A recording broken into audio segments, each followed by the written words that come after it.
It is one of those Hollywood mysteries that remains unsolved, really. The death of a very famous publicist here in town, Ronnie Chasen. And this was a case back in 2010. We covered this heavily. Yes. It was a crazy case. Absolutely crazy. And what makes it unsolved is that police named a person of interest in the case. And when they went after that person of interest, he killed himself. Now, there's an issue here because there are some who think cops were hasty and maybe even sloppy, and that he wasn't really the killer. Exactly.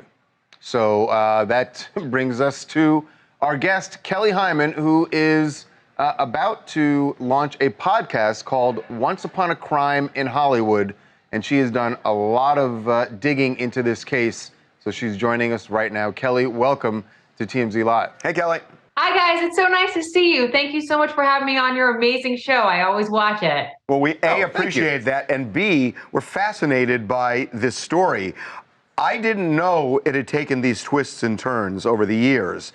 So can you kind of lay this out? I mean, my recollection is she was stopped at that light right around where, this is a very busy intersection. On Sunset, yeah. On Sunset, and somebody shot her, and she kept driving, ended up hitting a pole, and died. Where did this all go awry when the cops were looking for the killer? Right. That's a great question to ask.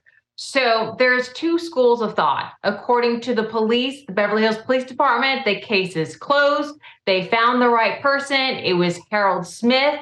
Absolutely done case. There's other people that believe the case should be reopened, like his niece, who's going to be on the podcast as well. And she does not believe that Harold Smith was the killer. As you said, this was a high profile case, got a lot of PR, and it was about this PR person and what happened to her. And so the podcast has 6 episodes.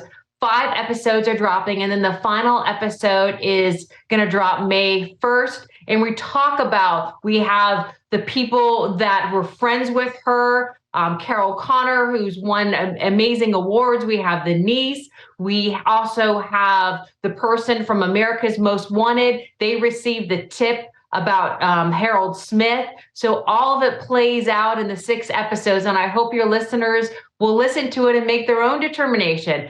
Was it Harold Smith? Was it someone else? Why not Harold Smith? I mean, what did the cops do wrong? Right, that's a good question. Well, there are some people that say that it wasn't, the police didn't properly investigate it, that there were some issues with the ballistics as well. But there's other believe that the police department did a correct job, that they did their work, and that Harold Smith was the person, and they got the right person. Did the police ever find a motive? Was this just a random shooting, or that was the thing that was always seemed missing to me, is what was... We always thought it must have been a robbery or somebody who knew this person. He was shot 5 times, and it was allegedly a burglary gone wrong. However, nothing in her purse was allegedly stolen, and allegedly she had a lot of jewelry on her, or kept a lot of jewelry in her purse. But the police department said that they believe that it was a burglary gone wrong. Case is closed. This is right by the Beverly Hills Hotel.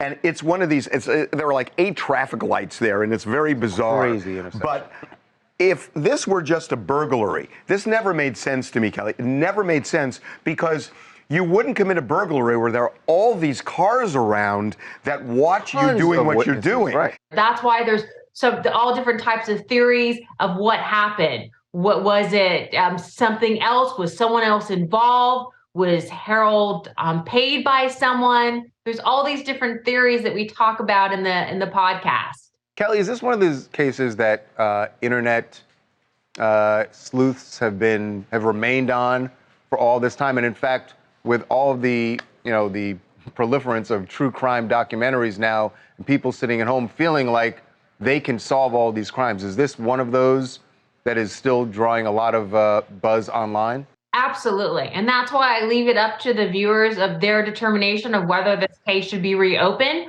or whether or not the case should remain closed. Absolutely. A lot of Rodney's friends believe that they got the wrong person. And you'll hear the niece in the podcast say that she did not believe that Harold Smith, the person that killed himself, that allegedly was on a bike, that did this alone. She doesn't believe that's what happened. Do you posit who might have done it other than Harold Smith? Is there somebody else that you look at? I know that's kind of dicey, but do you? We talk about, but not really. We just talk about what the evidence is there and what the ballistics say, and really leave it up to the viewers to make a determination. We discuss different theories that have been discussed, but ultimately leave it up to the viewer of saying, what do they think based on everything that we presented, whether it's the ballistic, also the producer from America's Most Wanted that received the tipster that said that he had this information in regards to Harold Smith, that he lived in the same building and believed that potentially he was involved. All that, we discuss all of that on the 6 episodes. Okay. All right. Well, it is going to be very interesting. I know true crime, and especially when you have a case like this that was so high profile and so many people feel that there were mistakes made. So Once Upon a Crime in Once Upon a Hollywood. Crime. Like the title. And drops tomorrow wherever you get your podcasts. Kelly, thank you so much for being with us. Thanks, Kelly. Thanks, guys. Great to see you. Good seeing you, too. It's interesting. Yeah. It is interesting. That case was... It never felt like a robbery to me. I remember they talked about it. Just, that's not where you would do that. Yeah. You would not do it at that intersection, especially in a bicycle where you can't get away. That was the part that now I remember. As soon as she said the bicycle, that was so bizarre. I know.